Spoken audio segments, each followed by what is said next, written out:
నమస్తే welcome to స్వతంత్ర నేను నిత్య శ్రీనివాస్ మార్నింగ్ ఎడిషన్లో హెడ్లైన్స్ చూద్దాం. నేడు ఎల్బీ స్టేడియంలో కాంగ్రెస్ బూత్ లెవెల్ మీటింగ్ హాజరు కానున్న మల్లికార్జున ఖర్గే సీఎం రేవంత్. నేడు పశ్చిమ గోదావరి జిల్లాలో AP PCC chief YS Sharmila పర్యటన కాంగ్రెస్ నాయకులు కార్యకర్తలతో షర్మిల సమావేశం.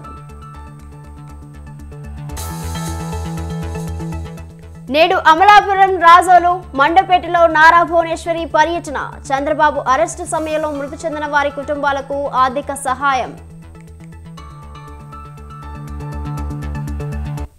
వైసీపీ ఇన్ఛార్జ్ల మార్పుపై కొనసాగుతున్న కసరత్తు 2 రోజుల్లో 5వ లిస్టు విడుదలయ్యే అవకాశం.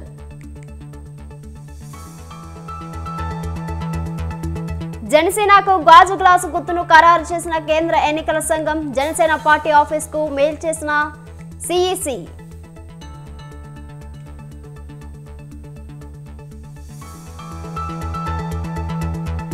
నేటి నుంచి భారత్ ఇంగ్లాండ్ మధ్య తొలి టెస్ట్ మ్యాచ్ హైదరాబాద్ ఉప్పల్ వేదికగా 9:30కు మ్యాచ్ ప్రారంభం.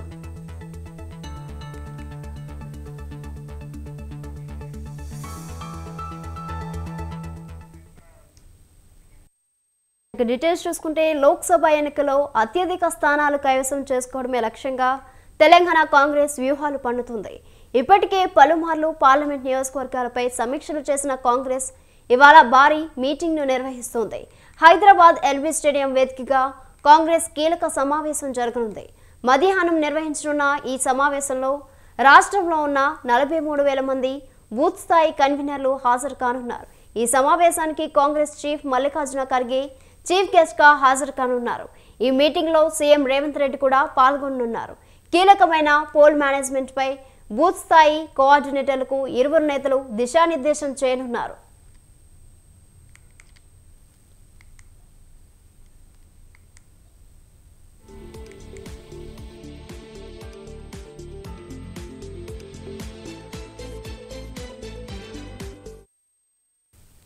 లోక్సభ ఎన్నికల్లో అత్యధిక స్థానాలు కైవసం చేసుకోవడమే లక్ష్యంగా తెలంగాణ కాంగ్రెస్ వ్యూహాలు పన్నుతుంది. ఇప్పటికే పలుమార్లు పార్లమెంట్ నియోజకవర్గాలపై సమీక్షలు చేసిన కాంగ్రెస్ ఇవాళ భారీ మీటింగ్ను నిర్వహిస్తుంది. హైదరాబాద్ ఎల్బీ స్టేడియం వేదికగా కాంగ్రెస్ కీలక సమావేశం జరగనుంది. మధ్యాహ్నం నిర్వహించనున్న ఈ సమావేశంలో రాష్ట్రంలో ఉన్న 43,000 మంది బూత్ స్థాయి కన్వీనర్లు హాజరు కానున్నారు. ఈ సమావేశానికి Congress chief Mallikarjuna Kharge chief guest గా హాజరు కానున్నారు. ఈ మీటింగ్ లో సీఎం రేవంత్ రెడ్డి కూడా పాల్గొనున్నారు. కీలకమైన పోల్ మేనేజ్మెంట్ పై బూత్ స్థాయి కోఆర్డినేటర్లకు ఇరువురు నేతలు దిశానిర్దేశం చేయనున్నారు. దీనిపై మరింత సమాచారం bureau chief Naresh phone line లో అందిస్తారు. నరేష్, ఈరోజు మధ్యాహ్నం 2 గంటలకు ఎల్బీ స్టేడియంలో కాంగ్రెస్ పార్టీ ఒక భారీ సమావేశాన్ని ఏర్పాటు చేసింది. బూత్ స్థాయి నేతలకు గ్రామాధ్యక్షులు, మండలాధ్యక్షులు, జిల్లా అధ్యక్షులు అందరూ కూడా ఈ సమావేశానికి హాజరవుతున్నారు. సుమారు 40,000 మంది కాంగ్రెస్ నాయకులతో ఈ సమావేశం కొనసాగుతుంది. దీనికి ఏఐసీసీ అధ్యక్షుడు మల్లికార్జున ఖర్గేతో పాటు CM, PCC chief Revanth Reddy, మంత్రులు, పార్టీ సీనియర్ నాయకులందరూ కూడా విధిగా హాజరవుతారు. పార్లమెంట్ ఎన్నికల్లో గెలిపే లక్ష్యంగా కాంగ్రెస్ వ్యూహరచన చేస్తోంది. అందులో భాగంగా తెలంగాణ రాష్ట్ర ప్రభుత్వం అమలు చేస్తున్న సంక్షేమ పథకాలతో పాటుగా కేంద్ర ప్రభుత్వ వైఫల్యాలను బలంగా ప్రజల్లో ఎండగట్టడం ద్వారా కాంగ్రెస్ కు ఒక సానుకూల వాతావరణాన్ని ఏర్పాటు చేసుకోవాలి, క్రియేట్ చేసుకోవాలి అని చెప్పి కాంగ్రెస్ పార్టీ భావిస్తున్న నేపథ్యంలో ఈ లోక్సభ ఎన్నికల టార్గెట్ గా ఎన్నికల కసరత్తును కాంగ్రెస్ వేగవంతం చేసి అందులో భాగంగా బూత్ స్థాయి నాయకులతో ఈ రోజు సమావేశం ఏర్పాటు చేస్తుంది. వాళ్ళకి శిక్షణ తరగతులను కూడా కొనసాగిస్తుంది. ఎందుకంటే ఓటర్లను బూత్లకి, ఎన్నికల పోలింగ్ కేంద్రాలకి తీసుకొచ్చి వారిని కన్విన్స్ చేసి ఓట్లేసుకోవాల్సిన బాధ్యత బూత్ స్థాయి నాయకులకు కాబట్టి బూత్ లీడర్లను ఈ మొత్తం ప్రక్రియలో ఇన్వాల్వ్ చేయడం ద్వారా వీలైనంత ఎక్కువగా ఓటింగ్ పర్సెంటేజ్ రాబట్టుకోవాలి అని కాంగ్రెస్ పార్టీ భావిస్తుంది. ఎందుకంటే అసెంబ్లీ ఎన్నికల్లో ఇదే వ్యూహాన్ని అనుసరించింది. అనుగుణంగా భారీ మెజారిటీతో 65 స్థానాలను కాంగ్రెస్ కూటమి గెలుచుకోగలిగింది. అదే దూకుడును పార్లమెంట్ ఎన్నికల్లో కొనసాగించాలి అని కాంగ్రెస్ పార్టీ భావిస్తున్న నేపథ్యంలో ఫిబ్రవరి చివరి వారంలో లేకపోతే మార్చి మొదటి వారంలో ఎన్నికల షెడ్యూల్ విడుదలవుతుంది అన్న ముందస్తు అంచనాతో కాంగ్రెస్ అప్రమత్తమైంది. అందులో భాగంగా ఎల్బీ స్టేడియం వేదికగా ఈ రోజు మధ్యాహ్నం 2 గంటలకి బూత్ లెవెల్ మీటింగ్ ని ఏర్పాటు చేస్తుంది. సుమారుగా 40,000 మంది నాయకులను ఎల్బీ స్టేడియం లో PCC chief CM Revanth Reddy, దాంతో పాటు ఏఐసిసి అధ్యక్షుడు మల్లికార్జున ఖర్గే వీళ్ళిద్దరు కూడా అడ్రస్ చేస్తారు. ఎలాంటి అంశాలను మనం ప్రజల్లోకి తీసుకెళ్లాలి, ఒకవైపు తెలంగాణ ప్రభుత్వ సంక్షేమ పథకాలను సక్సెస్ స్టోరీస్ ని ప్రజలకు వివరించడంతో పాటు దేశవ్యాప్తంగా నరేంద్ర మోడీ హయాంలో గత 10 సంవత్సరాలుగా దేశంలో ఎదుర్కొంటున్న ఉద్యోగ సమస్య కానీ, ధరల పెరుగుదల కానీ, లేకపోతే వైషమ్యాలు కానీ ఇటువంటి పరిస్థితులను ప్రజల్లో ఎండగట్టాలి. దాంతో పాటు 2014, 2019 లోక్సభ ఎన్నికల్లో నరేంద్ర మోడీ ఇచ్చిన హామీలు చాలా వరకు అమలు కాలేదు. హామీల వైఫల్యాన్ని, వాగ్దాన భంగాలను కూడా ప్రజల్లోకి తీసుకెళ్లడం ద్వారా కాంగ్రెస్ పార్టీకి ఓటింగ్ పర్సెంటేజ్ పెంచాలి అని చెప్పి కూడా ఆ నాయకులు ఇలా బూత్ లెవెల్ కార్యకర్తలకు దిశానిర్దేశం చేస్తారు. అనంతరం ఆ బూత్ లెవెల్ కార్యకర్తలు అదే సందేశాన్ని, ఆ సమస్యలను మొత్తం కూడా ప్రజల్లోకి గ్రామాన, మండల స్థాయిలో, గ్రామ స్థాయిలో తీసుకెళ్లి కాంగ్రెస్ కు అధిక ఓట్లు రాబట్టే వ్యూహంతోనే కాంగ్రెస్ ఈ రోజు ఒక భారీ సభను ఏర్పాటు చేస్తా ఉంది. సన్నాహక సమావేశం అని చెప్పుకోవాలి. కేవలం పార్లమెంట్ ఎన్నికల్లో గెలిపే ఎజెండాగా, గెలిపే లక్ష్యంగా ఎల్బీ స్టేడియంలో ఈ రోజు సుమారు 40,000 మంది పార్టీ శ్రేణులతో ఒక భారీ సన్నాహక సమావేశాన్ని కాంగ్రెస్ పార్టీ ఏర్పాటు చేస్తుంది. దీనికి సంబంధించిన ఏర్పాట్లు పూర్తయ్యాయి. నిత్య right Naresh, thank you.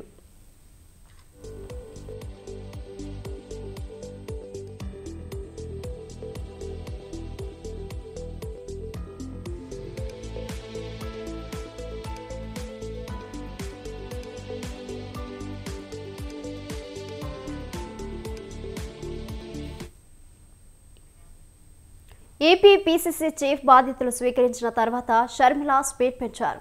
Party బలోపేతంపై దృష్టి పెట్టిన షర్మిల జిల్లా పర్యటనకు శ్రీకారం చుట్టారు.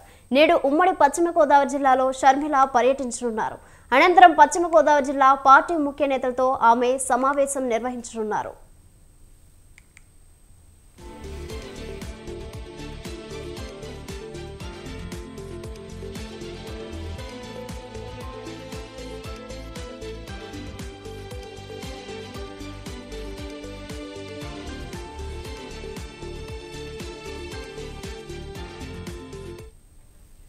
ఏపీ పీసీసీ చీఫ్ బాధ్యతలు స్వీకరించిన తర్వాత షర్మిల స్పీడ్ పెంచారు. పార్టీ బలోపేతంపై దృష్టి పెట్టిన షర్మిల జిల్లా పర్యటనకు శ్రీకారం చుట్టారు. నేడు ఉమ్మడి పశ్చిమ గోదావరి జిల్లాలో షర్మిల పర్యటించనున్నారు. అనంతరం పశ్చిమ గోదావరి జిల్లా పార్టీ ముఖ్య నేతలతో ఆమె సమావేశం నిర్వహించనున్నారు. దీనిపై మరింత సమాచారం మా ప్రతినిధి మురళీధర్ ఫోన్లో అందిస్తారు. మురళీధర్, నిత్య ఈ రోజు షర్మిల పర్యటన ఖరారైంది. అంటే సాయంత్రం 3 గంటల ప్రాంతంలోని ఏలూరు చేరుకున్నారు. అయితే షర్మిల పర్యటన భారీ స్థాయిలో విజయవంతం చేసేందుకు ఇప్పటికే పార్టీ శ్రేణులు ముఖ్య నేతలు గత 2 రోజుల నుంచి జిల్లాలో అయితే కేంద్రీకరించి మొత్తం పార్టీ నేతలు సమాయత్తం చేస్తారు. ఈ పర్యటనలో భాగంగా కాంగ్రెస్ పార్టీని బలోపేతం చేసే విధంగా చేయాలని చెప్పేసి ఒక ప్రణాళిక అయితే ఉందని చెప్పేసి పార్టీ నుంచి సమాచారం. ఈ నేపథ్యంలో ఏలూరులోని పర్యటన భారీ స్థాయిలో చేసేందుకు ఇప్పటికే ఏర్పాటు చేశారు. ఏలూరు, నూజివీడు, కైకలూరు ప్రాంతాల్లో షర్మిల పర్యటిస్తారని చెప్పేసి పార్టీ వర్గాలు చెప్తున్నాయి. అయితే షర్మిల పర్యటన రాక సందర్భంగా కాంగ్రెస్ పార్టీలో కూడా పలువురు వైఎస్ఆర్ కాంగ్రెస్ పార్టీ నేతలు జాయిన్ అయ్యే అవకాశం ఉందని కూడా కొన్ని ఊహాగానాలు వినిపిస్తున్నాయి. అయితే ఎంతవరకు నిజమైతే తెలియదు.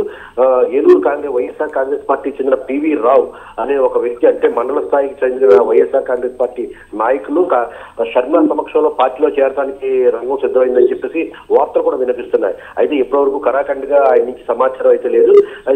కొంతమంది వైఎస్ఆర్ కాంగ్రెస్ పార్టీ నేతలు ఈ షర్మిల రాక సందర్భంగా పార్టీలో చేరే అవకాశం ఉందని చెప్పేసి కూడా సమాచారం అయితే ఉంది. షర్మిల పర్యటన అంటే ఆవిడ పిసిసి అధ్యక్షురాలుగా బాధ్యతలు చేపట్టిన తర్వాత రాష్ట్ర వ్యాప్తంగా పర్యటనలో భాగంగా ఉత్తరాది ప్రాంతంలో ఇప్పటివరకు పర్యటించారు. ఇప్పుడు కోస్తా జిల్లా పర్యటన ప్రారంభమైంది. ఈ మూడు గంటల ప్రాంతంలోని ఏలూరు చేరుకుని ఏలూరు నుంచి నూజివీడు, కైకలూరు తదితర ప్రాంతాల్లోనూ ప్రయాణిస్తారు. అంటే గతంలో పర్యటన జరిగిన విధంగానే, అంటే పార్టీ నేతలతో సమావేశం అయిన తర్వాత ప్రజలతో నేరుగా చర్చించే విధంగా, అంటే కొన్ని చోట్ల బస్సులో ప్రయాణం చేశారు, కొన్ని చోట్ల ఇతర ప్రాంతాల్లోకి వెళ్ళి వాళ్ళతోటి అసలు పార్టీ ఎలా ఉంది, అసలు పరిపాలన జగన్మోహన్ రెడ్డి పరిపాలన ఎలా ఉంది ఏంటి అన్న దాని మీద పూర్తి స్థాయిలో ప్రచారాన్ని నిర్వహిస్తున్నారు.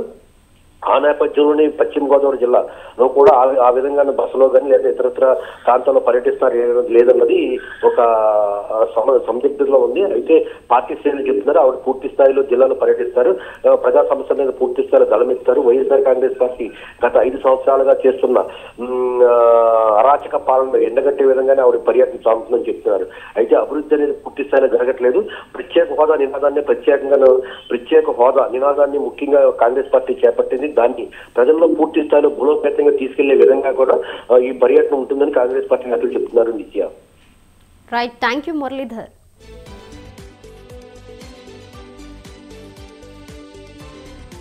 టీడీపీ అధినేత చంద్రబాబు సతీమణి నారా భువనేశ్వరి నిజం గెలవాలి యాత్రను కొనసాగిస్తున్నారు.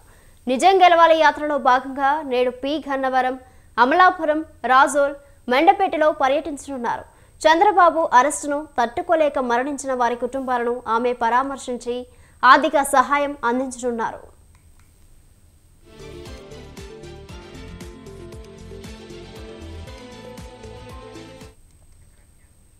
దీనిపై మరింత సమాచారం మా ప్రతినిధి చక్రధర్ ఫోన్ లో అందిస్తారు. చక్రధర్, గుడ్ మార్నింగ్ అమ్మా. భువనేశ్వరి మాజీ ముఖ్యమంత్రి చంద్రబాబు నాయుడు గారి అరెస్ట్ తర్వాత చాలా సార్లు జిల్లాకు వస్తున్నారు. ఉభయ గోదావరి జిల్లాలో తిరుగుతున్నారు. ప్రత్యేకంగా రాజమండ్రిలో చాలా కాలం ఉన్నారు. ఈ జిల్లాతో వాళ్ళకి అనుబంధం పెరిగిందని చెప్పాలి. ఈ నేపథ్యంలో మళ్ళీ మరోసారి జిల్లాకు వస్తున్నారు. అంటే చంద్రబాబు నాయుడు అరెస్టు తర్వాత ఆ వార్తను జీర్ణించుకోలేక కొంతమంది భగవన్మరణం చెందారు, కొంతమంది హార్ట్ అటాకులతో చనిపోయారు. వీళ్ళందరినీ పరామర్శించి వాళ్ళకి అంటే నిన్న కాకినాడ చుట్టుపక్కల జరిగిన చోట్ల వాళ్ళకి ఆర్థిక సాయం కూడా చేశారు. 3 లక్షల రూపాయలు అలా ఇచ్చారు. ఇక్కడ కూడా బహుశా అలాగే చేస్తారేమో. ఇక్కడ ఈ అంబేద్కర్ కోనసీమ జిల్లాలో తెలుగుదేశం అభిమానుల ఇళ్లలో జరిగిన కష్టాన్ని ఓదార్చడం కోసం, వాళ్ళకి సాయం చేయడం కోసం భువనేశ్వరి జిల్లాకు వస్తున్నారు.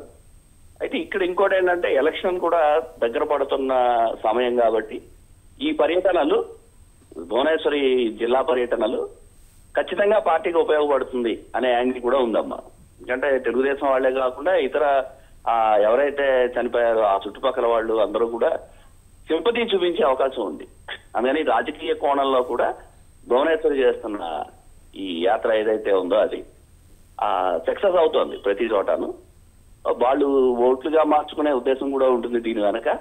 అయినప్పటికీ భువనేశ్వరికి సంబంధించిన పర్యటన కేవలం కార్యకర్తలకు సంబంధించి కాబట్టి వాళ్ళని పరామర్శించడము, ఆర్థికంగా చేయూత ఇవ్వడం కాబట్టి ఆ రకంగా కూడా పార్టీకి ఉపయోగపడుతుందమ్మా.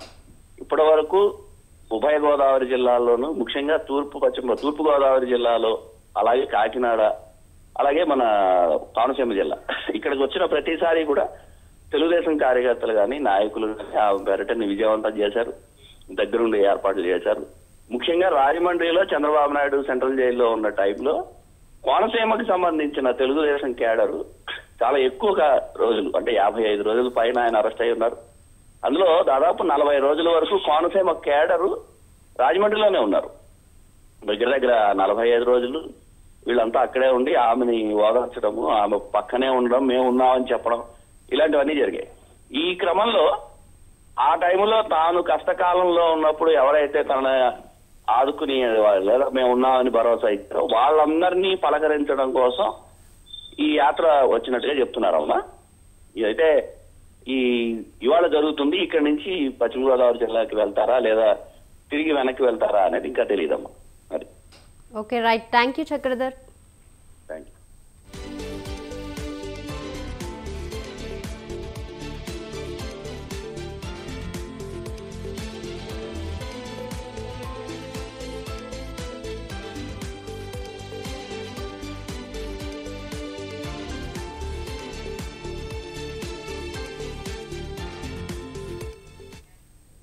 జనసేనకు గాజు గ్లాసు గుర్తును ఖరారు చేస్తూ కేంద్ర ఎన్నికల సంఘం ఆదేశాలు జారీ చేసింది. వచ్చే సార్వత్రిక ఎన్నికల్లో జనసేన పార్టీ అభ్యర్థులకు గాజు గ్లాసు గుర్తును కేటాయించాల్సిందిగా రాష్ట్ర ఎన్నికల సంఘాన్ని ఆదేశించింది. ఈ ఉత్తర్వులను ఈమెయిల్ ద్వారా జనసేన పార్టీ కేంద్ర కార్యాలయానికి పంపింది. ఎన్నికల సంఘం తీసుకున్న నిర్ణయంపై పవన్ కళ్యాణ్ హర్షం వ్యక్తం చేశారు. ఎన్నికల సంఘంలోని అధికారులకు సిబ్బందికి ధన్యవాదాలు తెలిపారు. అయితే గతంలో జనసేనకు గాజు గ్లాసు గుర్తు కేటాయించవద్దని వైసీపీ ఫిర్యాదు చేసింది. సిఈసి తాజా ఉత్తర్వులతో వచ్చే ఎన్నికల్లో జనసేన అభ్యర్థులు గాజు గ్లాసు గుర్తుపై పోటీ చేయనున్నారు.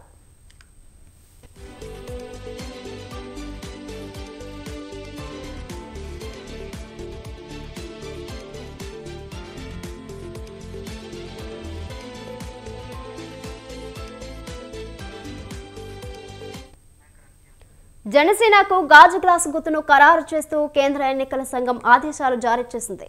వచ్చే సార్వత్రిక ఎన్నికల్లో జనసేన పార్టీ అభ్యర్థులకు గాజు గ్లాసు గుర్తును కేటాయించాల్సిందిగా రాష్ట్ర ఎన్నికల సంఘాన్ని ఆదేశించింది. ఈ ఉత్తర్వులను ఈమెయిల్ ద్వారా జనసేన పార్టీ కేంద్ర కార్యాలయానికి పంపింది.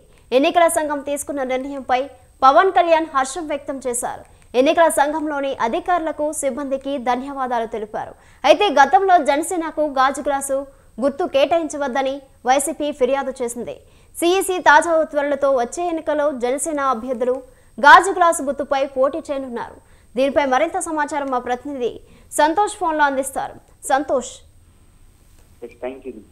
ఏదైతే జనసేన పార్టీకి ఒక గుడ్ న్యూస్ అని చెప్పుకోవచ్చు. ఎందుకంటే గతంలో కూడా ఇటు జనసేన పార్టీ ఏదైతే గుర్తుంటుందో గాజు గ్లాస్ గుర్తునే కూడా కేటాయిస్తూ ఇటు కేంద్ర ఎన్నికల సంఘం అనేది కూడా ఉత్తర్వులు జారీ చేయడం కూడా జరిగింది. అయితే వీటిని అయితే కనుక ఈమెయిల్ ద్వారా జనసేన కేంద్ర పార్టీ కార్యాలయానికి పంపించడం కూడా జరిగింది. అంతేకాకుండా రాష్ట్ర ఎన్నికల సంఘానికి కూడా ఈ యొక్క ఉత్తర్వులు ఆదేశాలు జారీ చేయాలంటూ కూడా ఈ యొక్క ఉత్తర్వులను కూడా ఇవ్వడం కూడా జరిగింది. అయితే గతంలో చూసుకున్నట్టయితే కనుక వైసీపీ జనసేన పార్టీకి గాజు గ్లాస్ గుర్తుని అనేది కూడా రద్దు చేయాలంటూ వినతి పత్రం అనేది కూడా అందించడం కూడా జరిగింది. అయితే ఈ గాజు గ్లాస్ గుర్తుకి సంబంధించినటువంటి మిగిలిన పార్టీలు ఏవైతే ఉంటాయో వాటి అభ్యంతరాలు తెలకపోవడంతో ఇటు జనసేనకి కేటాయించడం కూడా జరిగింది. రానున్న సార్వత్రిక ఎన్నికల నేపథ్యంలో ఇప్పుడు జనసేన అభ్యర్థులందరూ కూడా గాజు గ్లాస్ గుర్తుతోనే ఇటు పోటీ చేయనున్నట్టు కూడా తెలుస్తా ఉంది. గతంలో కూడా ఇటు జనసేన పార్టీ అనేది కూడా గాజు గ్లాస్ గుర్తుతోనే ఇటు ఎన్నికలు వెళ్ళడం కూడా జరిగింది. అయితే మరోసారి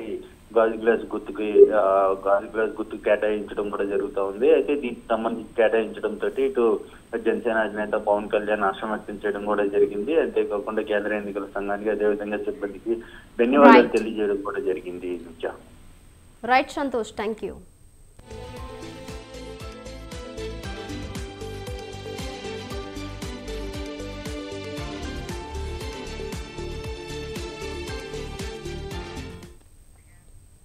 ఆదాయానికి మించిన ఆస్తుల వ్యవహారంలో హెచ్ఎండిఏ మాజీ డైరెక్టర్ శివబాలకృష్ణ అరెస్ట్ అయ్యారు.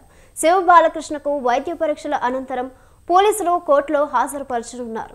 బుధవారం ఆయన ఇంట్లో సోదాలు చేయగా భారీగా ఆస్తులు బయటపడ్డాయి. 200 కోట్లకు పైగా అక్రమాస్తులు గుర్తించారు ఏసీబీ అధికారులు. 100 కోట్లకు పైగా ఆస్తుల పత్రాలు స్వాధీనం చేసుకున్నారు. ఈ కాలంలో 17 ప్రాంతాల్లో ఏసీబీ అధికారులు తనిఖీలు చేపట్టారు.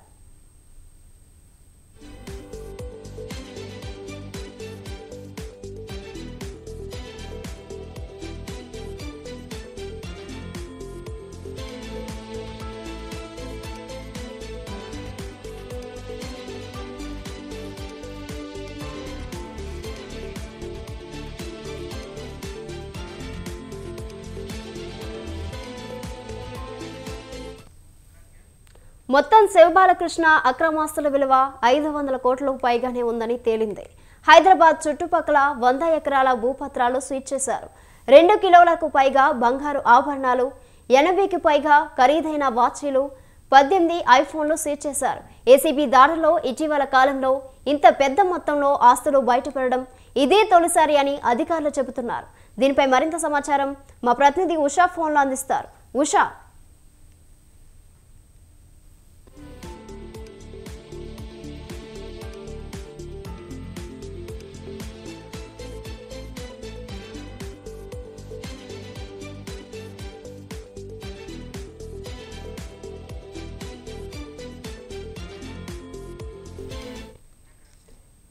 ఇదే విషయంపై మరింత సమాచారం మా ప్రతినిధి ఉషా ఫోన్లో అందిస్తారు. ఉషా.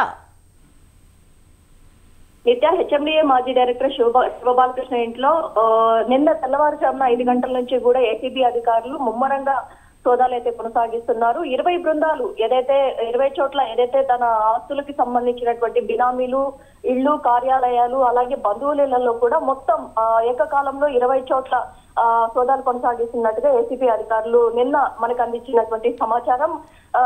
ఏదైతే ప్రస్తుతం చూసుకున్నట్టయితే 300 నుంచి 400 కోట్ల వరకు కూడా ఆస్తులు సీజ్ చేసినట్టుగా మనకి అధికారికంగా ఇప్పటికే ఏదైతే సుధీంద్ర బాబు ఎవరైతే ఉన్నారో ఏసీబీ జాయింట్ డైరెక్టర్ కూడా వెల్లడించడం జరిగింది. ఈ తెల్లవారుజామున 3 గంటలకు సోదాలు అయితే ముగించినట్టుగా తెలుస్తోంది.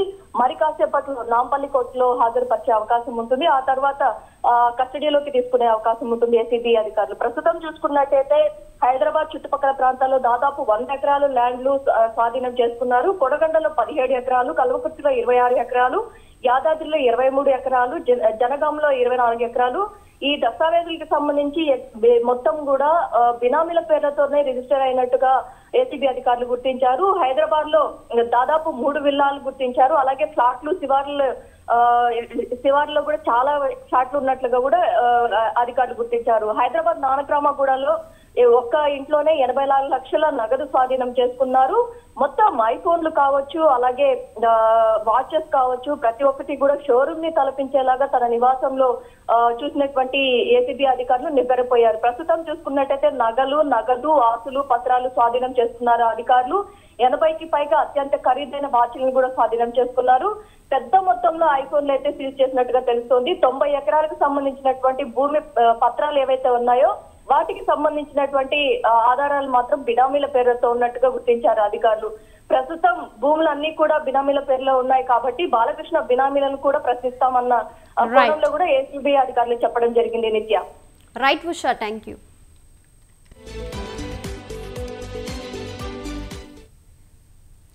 వైసీపీ 5వ జాబితాపై సీఎం జగన్ కసరత్తు కొనసాగుతుంది. 2 రోజుల్లో 5వ జాబితా విడుదలయ్యే అవకాశం ఉంది. పలు నియోజకవర్గాల్లో సిట్టింగ్ ఎంపీలు, ఎమ్మెల్యేలను తప్పిస్తున్న జగన్ మరికొందరిపైన వేటు వేసేందుకు సిద్ధమయ్యారు. అయితే ఈసారి ఎన్ని నియోజకవర్గాల్లో మార్పులు చేర్పులు చేస్తారన్న టెన్షన్ వైసీపీ నేతలను వెంటాడుతోంది. ఇప్పటికే సీఎం జగన్ 4 జాబితాల్లో 58 అసెంబ్లీ స్థానాలు, 10 ఎంపీ స్థానాల్లో ఇన్ఛార్జ్లను మార్చేశారు. కీలక స్థానాల్లోనూ ప్రస్తుతం ఉన్న వారిని తీసివేసేందుకు కసరత్తు చేస్తున్నారు.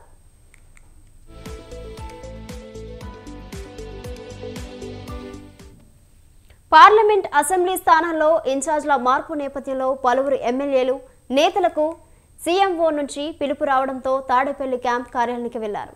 Srikalahasti MLA Biyyapu Madhusudhana Reddy, Kadapa MP Avinash Reddy, Bapatla MP Nandigam Suresh camp కార్యాలయానికి వచ్చారు. Badvel MLA Dasari Sudha, MP Mopidevi Venkataramana, MLC Mondithoka Arun సీఎంఓకి వచ్చి సజ్జలతో టికెట్లపై చర్చించారు.